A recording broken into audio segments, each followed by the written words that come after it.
Sa kasalukuyang panahon, patuloy pa rin nating hinaharap ang matinding diskriminasyon batay sa kasarian. Hindi ito issue ng iisang komunidad lamang. Ito ay isang malaking sugat sa pundasyon ng ating lipunan. Patuloy tayong nakikipaglaban para sa pantay na karapatan at dignidad. Ngunit nananatiling matibay ang mga malalalim at lumang pamantayan.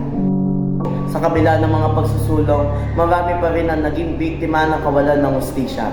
Ang ating mga kababaihan at ang mga miyembro ng LGBTQ+ community at madalas na nakakaranas ng paglabag sa kanilang karapatan at tangan. Sa dokumentaryong ito, tatalakayin natin ang mga hamon at matitinding karanasan ng kababaihan, kalalakihan at LGBTQ+. Sa isang lipunan, pilit na dinidikta ang maling pagtingin sa kasarian. Tuklasin natin ang mga katotohanan.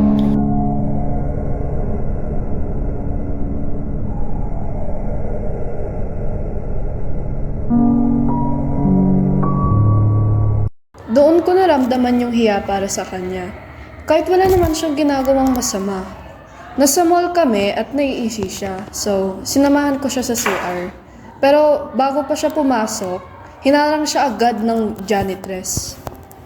Narinig ko yung tono niya, yung mataray na tono niya. Ang sinabi niya is, "Sir, sa kabila po ang panlalaki. Bawal po kayo dito." Parang alam niya na babae siya, pero nagja-judge siya kaagad. Kitang-kita ko yung pagkapahiya doon sa mukha niya habang nagpapaliwanag siya na babae siya. Yumuko na lang siya at tumabas at hindi na lang siya umihi. Mas mabigat nung sumama ako sa family reunion nila. Akala ko safe space yon and open sila na pamilya dahil of course family mo yon, kamag-anak mo yon. Pero narinig ko yung tita niya. Sinabihan siya ng harap-harapan. Kailan ka ba titigil sa pagiging lalaki? Hindi ka magkakaasawa niyan. Lilipas din yung sakit mo. Ang sinabi niya sa kanya. Narinig ko yun and ang sobrang awkward, sobrang tense. Tapos yung atmosphere nagiging heavy na. Yung pagkatao niya, tinawag lang na sakit or face. Pauwi, tahimik lang siya. Pero halatang pagod na pagod, as in parang drain yung expression niya. Sabi niya, sanay na daw siya. Pero nakakapagod pa rin. Paalala ng mundo na may karapatang akong lumugar dito. Doon ko na-realize na yung simpleng bagay para sa akin, tulad ng paggamit ng CR or pagpunta sa family reunion, ay araw-araw gera para sa kanya.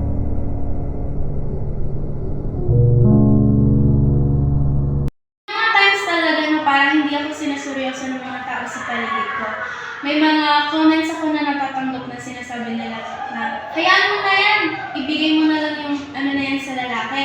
O kaya, baka masyado ka emosyonal, SSLG ka ba naman?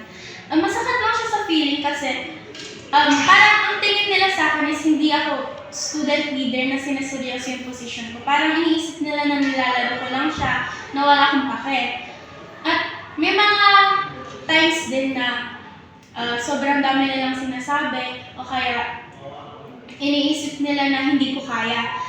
Minsan dinadoubt ko na din yung sarili ko na baka hindi ko din talaga kaya, pero iniisip ko din na kung gusto kong gawin yung isang bagay, gagawin ko talaga siya. Hindi ko inilet na yung discrimination at mga comments nila na iba is mag-a-affect sa akin. Kasi, yun nga, sabi ko, if gusto ko, gagawin ko at gagawin ko na para. Doon ko talaga naramdaman kung ano ang diskriminasyon nung kasama ko yung kaibigan kong bakla.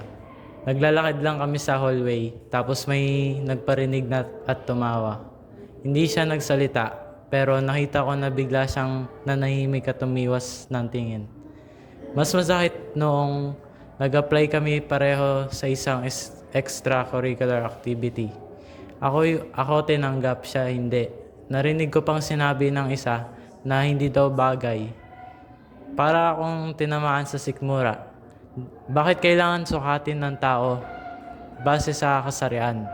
Pag-uwi namin, sabi niya mahirap maging totoo sa sarili kapag may takot kang ma-judge. Doon ko na-realize na hindi biro ang pinagdadaanan niya. Ito ko naramdaman yung inis at pagka-invisible ko. Nasa meeting kami. Nagsuggest ako ng solusyon, pero parang walang nakinig. Ilang minuto lang lumipas, inulit nung lalaki namin kagrupo yung eksaktong sinabi ko. At biglang pumalakpak yung leader namin. Ang galing bro, great idea daw. Ang sakit na makita yung ideya ko, tinanggap lang noong sa bibig ng lalaki lumabas. Pinilit ko na lang ngumiti, pero sa loob, pakiramdam ko hindi ako mahalaga. Mas masakit na akong nabastos ako sa jeep pa uwi. Imbis na damayan, ang narinig ko sa iba, kasi naman, ang iksi ng palda mo. Nag-aaya ka kasi. Parang gusto ko na sumigaw.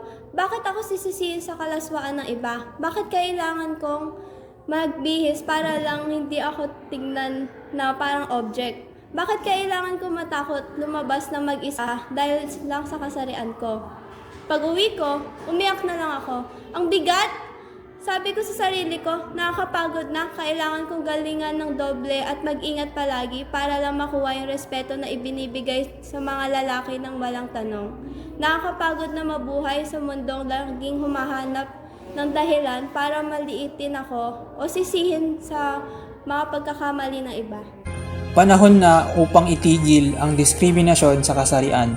Ang bawat isa sa atin ay may papel sa pagbabago ng pananaw ng lipunan.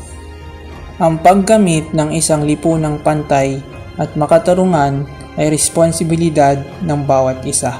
Ang tunay na pagbabago ay magsisimula sa atin.